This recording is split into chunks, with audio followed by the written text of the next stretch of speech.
Hare Rama, Rama Rama, Hare Hare. Hare Krishna, Krishna Krishna, Hare Hare. Hare Rama, Rama Rama, Hare Hare. Hare Krishna, Krishna Krishna, Hare Hare. Hare Rama, Rama Rama, Hare Hare. Hare Krishna, Krishna Krishna, Hare Hare. Chapter 2. Shri Badarayana Uvacha Evam tu Bhagavaduta Yamaduta Bibhashitam Upadharyasta Tan Rajan Pratyahurnayako Vidaha. Sukadeva Goswami said, My dear king, the servants of the Lord Vishnu are always very expert in logic and arguments. After hearing the statements of Yamadutas, they replied as follows. Shri Vishnuduta Uchuhu Aho Kashtam Dharmadasham Aho Kashtam Dharmadrusham Adharmasprushate Sabham Yatra Dandeshva Papeshu Dando Yairdriyate Vruta. The Vishnudutas said, Alas, how painful is that irreligion! How painful it is that irreligion is being introduced into an assembly where religion should be maintained. Indeed, those in charge of maintaining the religious principles are needlessly punishing a sinless and unpunishable person. Prajanam Pitaro Yecha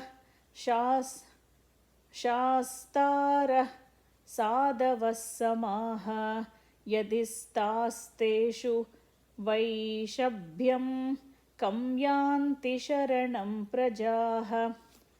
A king or governmental official should be so well qualified that he acts as a father, maintainer, and protector of the citizens because of affection and love. He should give the citizens good advice and instructions according to the standard scriptures and should be equal to everyone.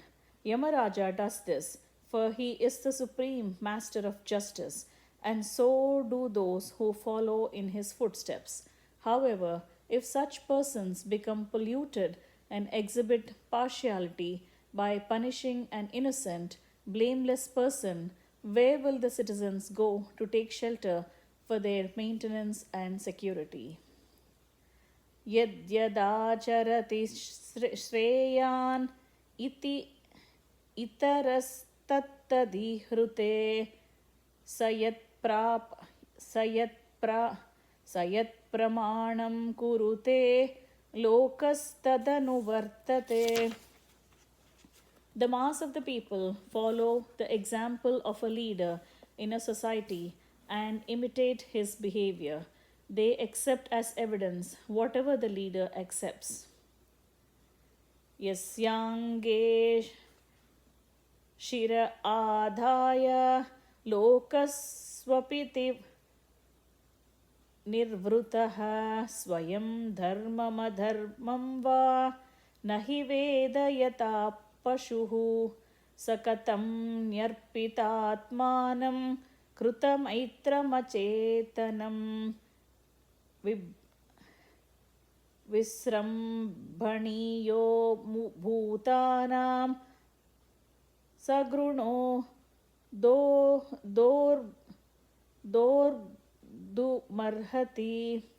Dorgumarhati.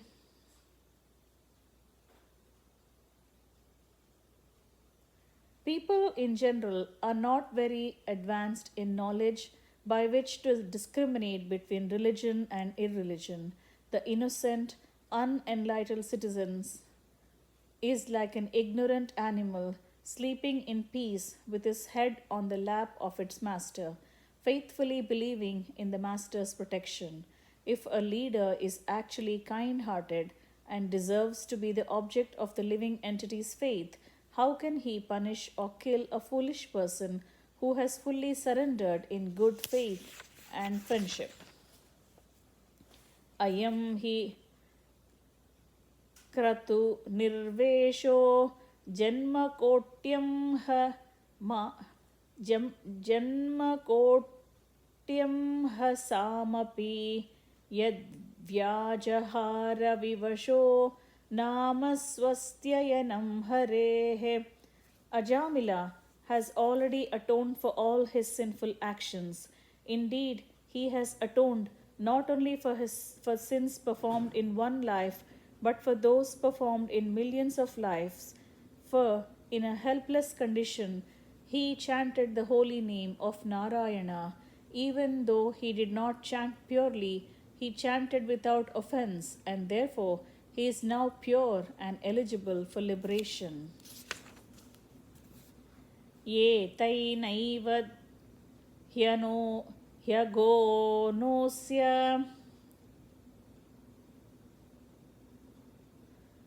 क्रतुं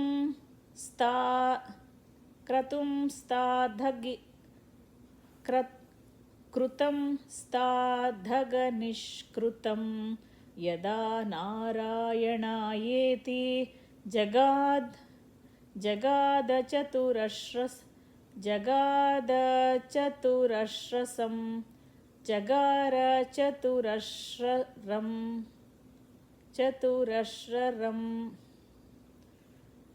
The Vishnudutas continued, even previously, while eating and at other times, this Ajamila would call his son, saying, "My dear Narayana, please come here."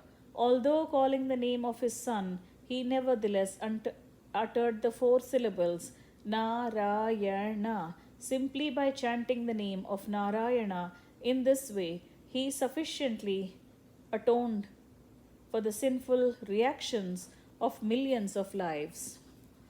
Stena surapo mitradrug brahmaha guru talpagaha stri raja pitru gohanta yecha pata kinopare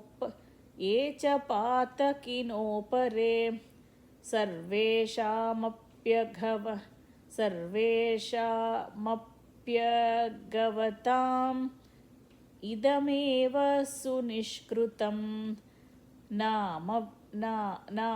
नामव्यहारणं विष्णोर् यतस्तद्विषयामतिः.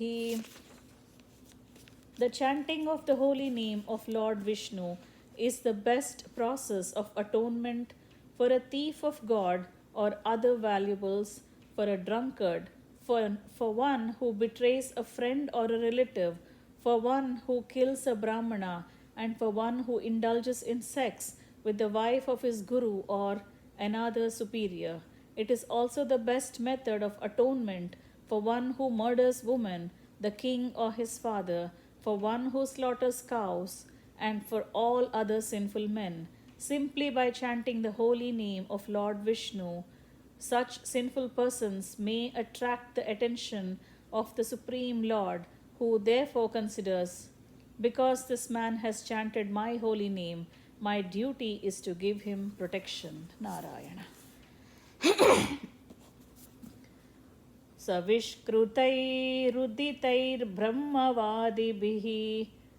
stata vidyudyat sanishkrutairuditai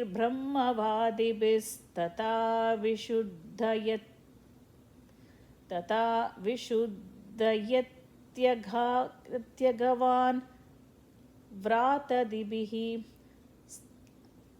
sanishkrutairuditai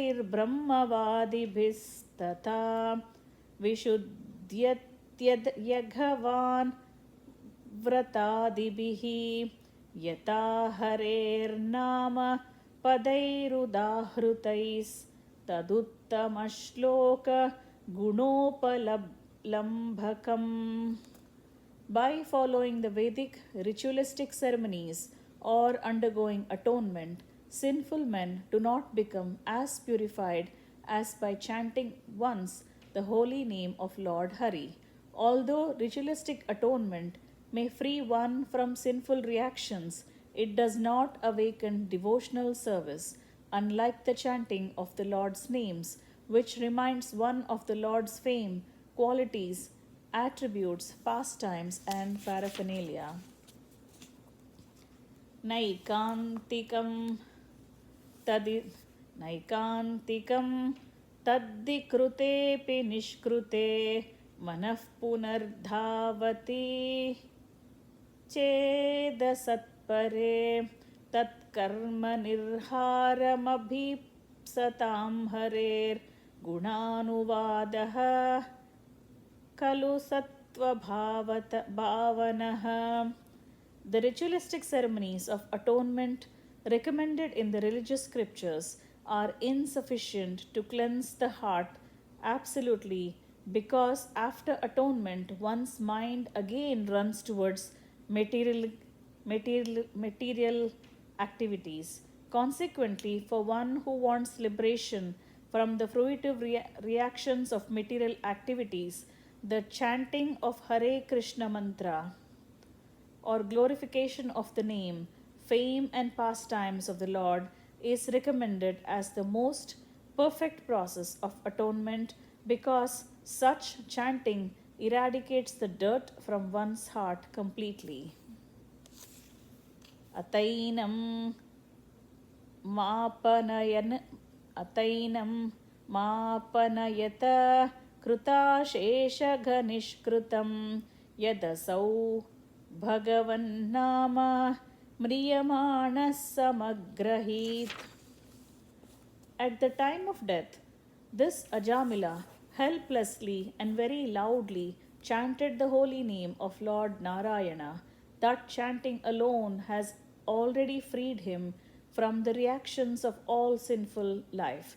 Therefore, O servants of Yamaraja, do not try to take him to your master for punishment in hellish conditions.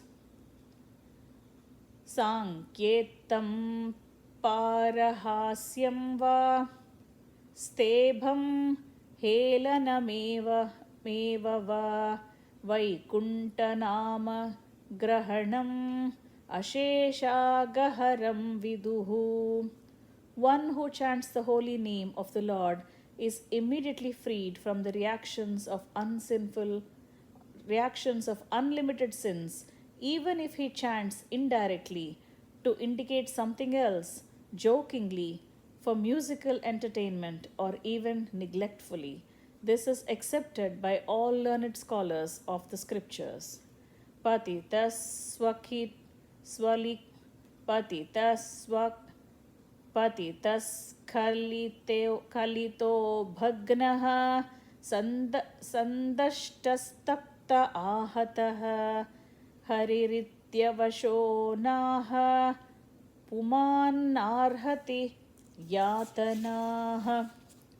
If one chants the holy name of Hari and then dies because of an accidental misfortune, such as falling from the top of a house, slipping and suffering broken bones while traveling on the road, being bitten by a serpent, being afflicted with pain and high fever, or being injured by a weapon, one is immediately absorbed from having to enter hellish life, even though he is sinful.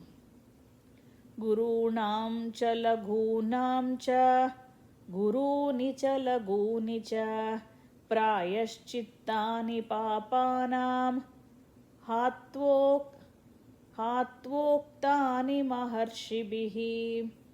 Authorities who are learned scholars and sages have carefully ascertained that one should atone for the heaviest sins by undergoing a heavy process of atonement, and one should atone for lighter sins by undergoing lighter atonement.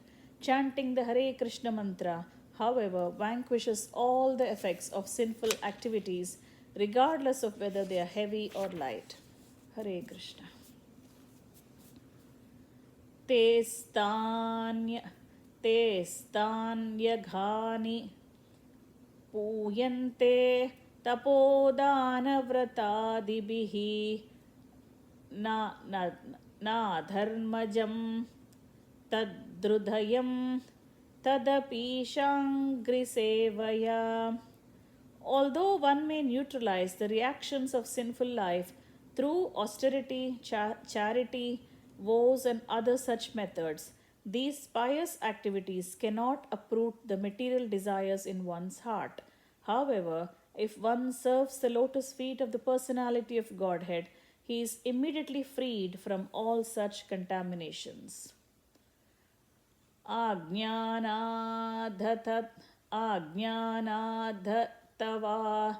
ज्ञानादुत्तमश्लोकनाम यत् संकीर्तितमघं पुंसो देहे देधो यथानलः. As a fire burns dry grass to ashes, so the holy names of the Lord, whether chanted knowingly or unknowingly, burns to ashes without fail all the reactions of one's sinful activities. Yatagadam viryatamam upayuktam yadruchaya ajanatopyatmagunam kuryan mantropyudahritah. If a person, unaware of the effective potency of a certain medicine, takes that medicine and is forced to take it, it will act even without his knowledge, because its potency does not depend on the patient's understanding. Similarly, even though one does not know the value of chanting the holy name of the Lord, if one chants knowingly or unknowingly, the chanting will be very effective. Shri Shuka Uvacha Tayevam suvinirniyam dharmam Bhaghavatam Rupa tam yapashan nirmuchya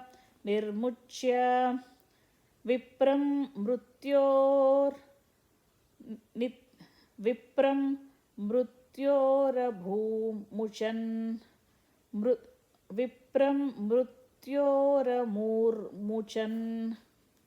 Sri Shukadeva Goswami continued, My dear king, having thus perfectly judged the principles of devotional service with reasoning and arguments, the order carriers of Lord Vishnu released Brahmana Ajamila from the bondage of the Yamadutas and saved him from imminent death. Iti pratyuditayamya dhutayatva yamantikam yamarajneyata sarvam achachakshurarindama. My dear Maharaja Parikshit, O subduer of all enemies, after the servants of Yamaraja have been answered by the order carriers of Lord Vishnu, they went to Yamaraja and explained to him everything that had happened.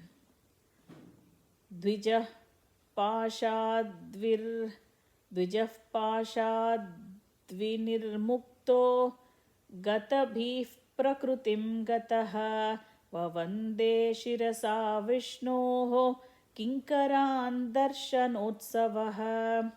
Having been released from the nooses of the Yamaraja's servants, the Brahmana Ajamila, now free from fear, came to his senses and immediately offered obeisances to the Vishnudutas by bowing his head at their lotus feet. He was extremely pleased by their presence, for he had seen them save his life from the hands of the servants of Yamaraja. Tam vi, tam vivashruma vipreत्य महापुरुष किंकराः सहसा पश्यतस्तस्य तत्रान्तर्धतिरे नघ. O sinless Maharaja Parikshit, the order carriers of the Supreme Personality of Godhead, the Vishnudutas, saw that Ajamila was attempting to say something, and thus they suddenly disappeared from his presence. Ajamilopyata karnya दूतानां यमकृष्णयोः धर्मं भागवतं शुद्धं त्रैवेद्यं च गुणाश्रयं भक्तिमान् भगवत्याशु महात्म्यश्रवणाद्धरेः अनुतापो महानासीत्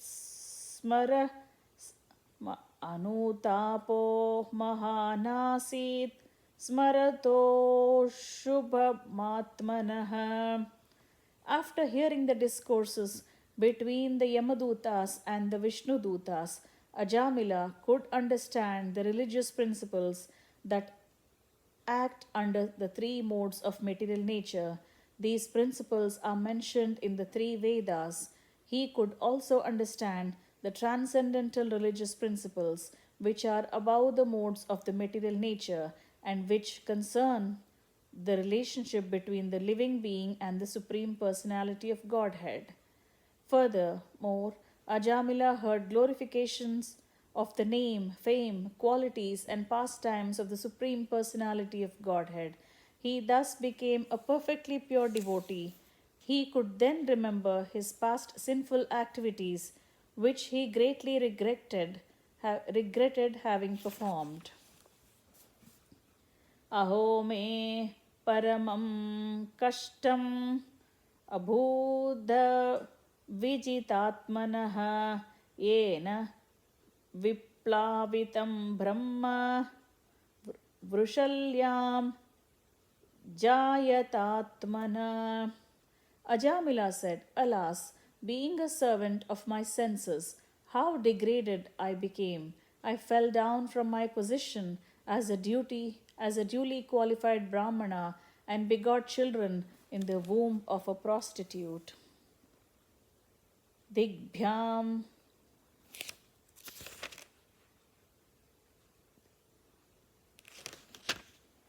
dhinmam vigarhitam sadbhir dushkrutam kulakanjalam hitva balam satim yoham surapi masati magam.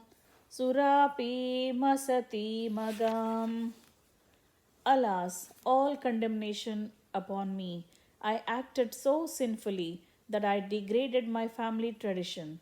Indeed, I gave up my chaste and beautiful young wife to have sexual intercourse with a fallen prostitute accustomed to drinking wine. All condemnation upon me. Buddhvavanartau patirau nanyabandhu tapasvinau aho maya dhuna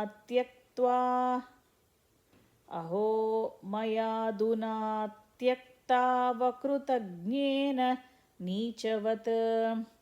My father and mother were old and had no other son or friend to look after them. Because I did not care of them, they lived with great difficulty. Alas, like an abominable lower class man, I ungratefully left them in that condition. Soham vyaktam patishyami narake brushadharune dharmagna kamino yatra vindante yamayatana. It is now clear that as a consequence of such activities, A sinful person like me must be thrown into hellish conditions meant for those who have broken religious principles and must there suffer ex- and must there suffer extreme miseries. किमिदं स्वप्न आहोस्वित् साक्षात् दृष्टमिहाद्भुतं क्वयाता अद्य ये मां व्यकर्षन् पाशपाणयः. Was this a dream I saw, or was it reality? I saw fearsome men with ropes in their hands coming to arrest me and drag me away. Where have they gone? Atate kvagata सिद्धाश्चत्वारश्चारुदर्शनाः व्यामोचयन्नीयमानं बद्ध्वा पाशैरघो भुवः. And where have those four liberated and well beautiful persons gone who released me from the arrest and saved me from being dragged into the hellish regions? Atapi me दुर्भगस्य विबुधोत्तमदर्शने भवितव्यं मङ्गलेन येनात्मा मे प्रसीदति. I am certainly most abominable and unfortunate to have merged in an ocean of sinful activities. But nevertheless, because of my previous spiritual activities, I could see those four exalted personalities who came to rescue me. Now I feel exceedingly happy because of their visit. अन्यथा म्रियमाणस्य नाशुचेर्वृषलीपतेः वैकुण्ठनामग्रहणं जिह्वा वक्तुमिहार्हति. Where is not for my past, were it not for my past devotional service, how could I, a most unclean keeper of a prostitute, have gotten an opportunity to chant the holy name of Vaikuntapati when I was just ready to die? Certainly it could not have been possible. Kvachaham kitavah papo ब्रह्मग्नो निरपत्रपः Kavach नारायणेत्येतद् भगवन्नाम मङ्गलम्. Ajamila continued, I am a shameless cheater who has killed this Brahmanical culture. Indeed, I am sin personified. Where am I in comparison to all auspicious chanting of the holy name of Lord Narayana? Soham tata yatishyami etachittendriyanilaha yatana bhuya atmanam ande tamasi majjaye.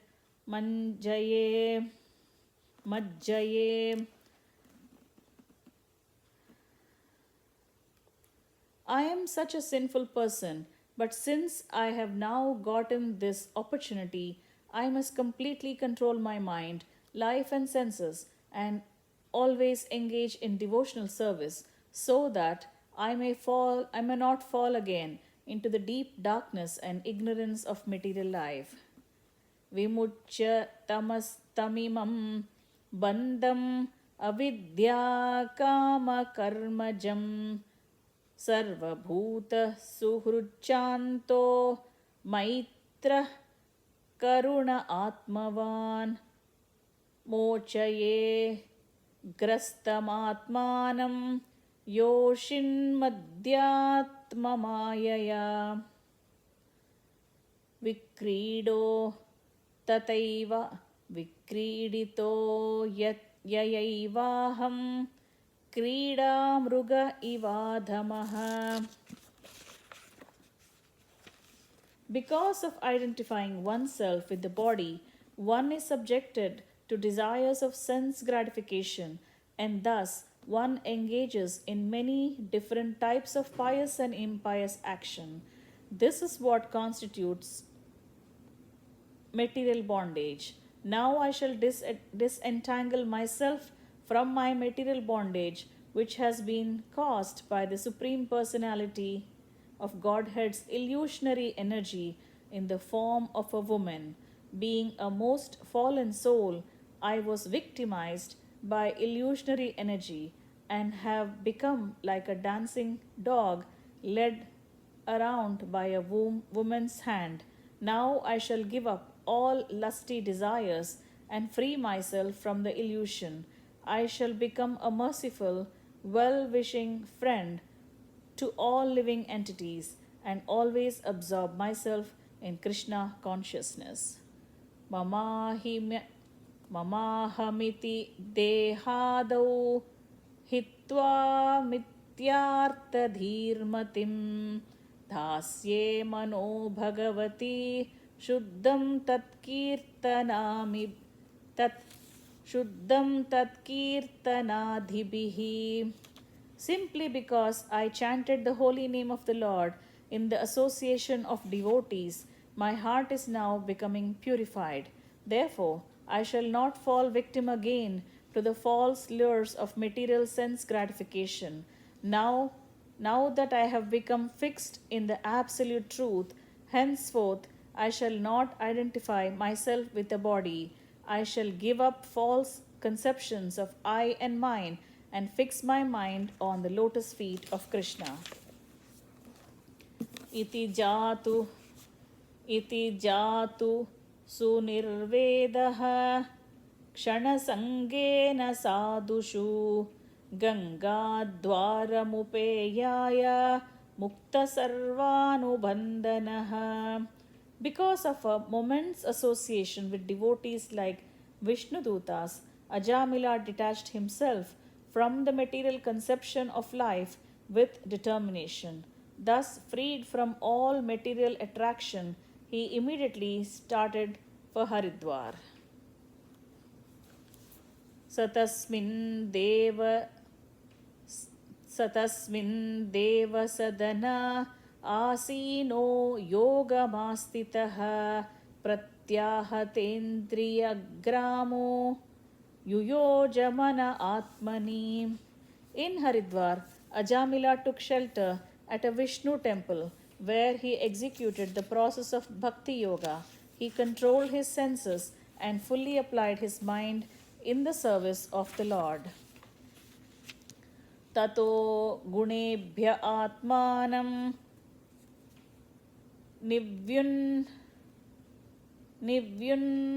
nivyunyatmas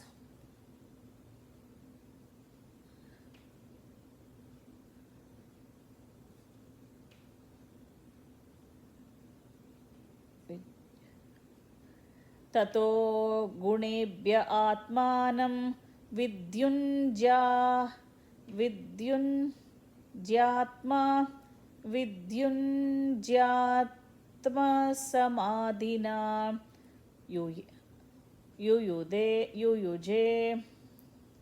युयुजे भगवद्धाम्नि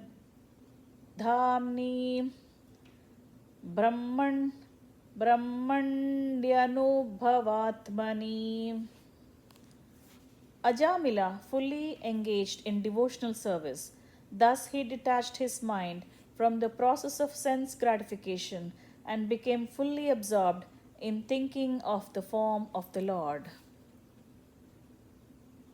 Yarhyuparatadhistasmin nadrakshit purushan puraha उपलभ्योपलब्धान् pragvavande shirasa dvijaha. When his intelligence and mind were fixed upon the form of the Lord, the Brahmana Ajamila once again saw before him 4 celestial persons. He could understand that they were those he had seen previously, and thus he offered them his obeisances by bowing down before them. Hitva kalevaram tirte गङ्गायां दर्शनादनु सद्यस्वरूपं जगृहे भगवत्पार्श्ववर्तिनाम्. Upon seeing the Vishnudutas, Ajamila gave up his material body at Haridwar on the bank of the Ganges. He gained his original spiritual body, which was a body appropriate for an associate of the Lord. साकं विहाय सा विप्रो महापुरुषकिङ्करैः हैमं विमानमारुह्य यतौ यत्र श्रियः पतिः.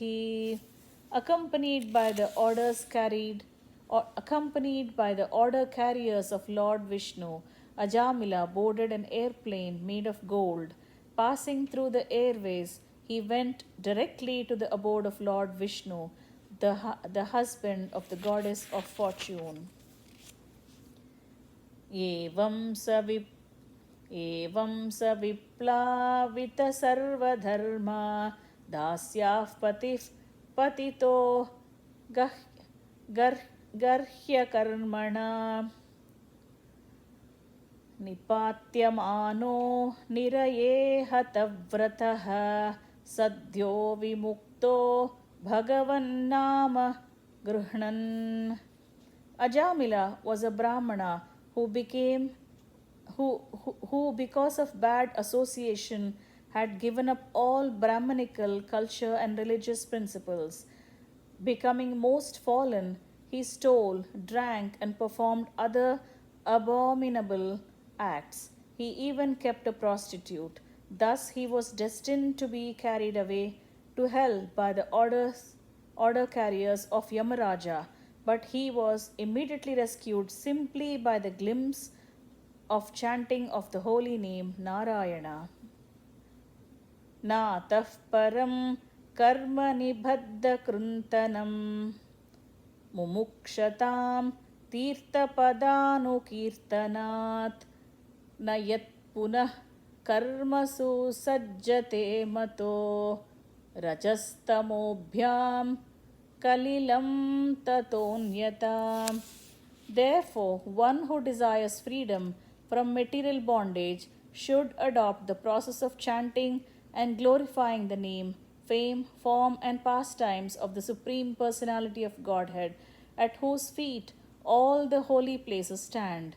One cannot derive the proper benefit from other methods, such as pious atonement, speculative knowledge, and medication in mystic yoga, because even after following such methods, one takes to fruitive activities, again unable to control his mind, which is contaminated by the base qualities of nature, namely passion and ignorance. सयेतं परमं गुह्यम् इतिहासमघापहं शृणुयाच्छ्रद्धया युक्तो यश्च भक्त्यानुकीर्तयेत् न वै स नरकं याति नेक्षितो यमकिङ्करैः यद्यप्यमङ्गलो मर्त्यो Vishnuloke mahiyate. Because this very confidential historical narration has the potency to vanquish all sinful reactions, one who hears or describes it with faith and devotion is no longer doomed to hellish life, regardless of his having a material body and regardless of how sinful he may have been. Indeed, the Yamadutas who carry out the orders of Yamaraja do not approach him even to see him. After giving up his body, he returns home back to Godhead, where he is very respectfully received and worshipped. Mriyamano harer nama gunan putropacharitam ajamilopyagadhama Kimuta Shraddaya Grunan. While suffering at the time of death, Ajamila chanted the holy name of the Lord Although the chanting was directed towards his son, he nevertheless returned home, back to Godhead.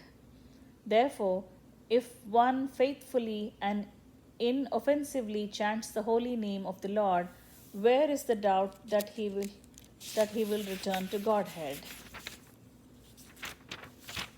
Thus ends the chapter entitled Ajamila delivered by Vishnudutas.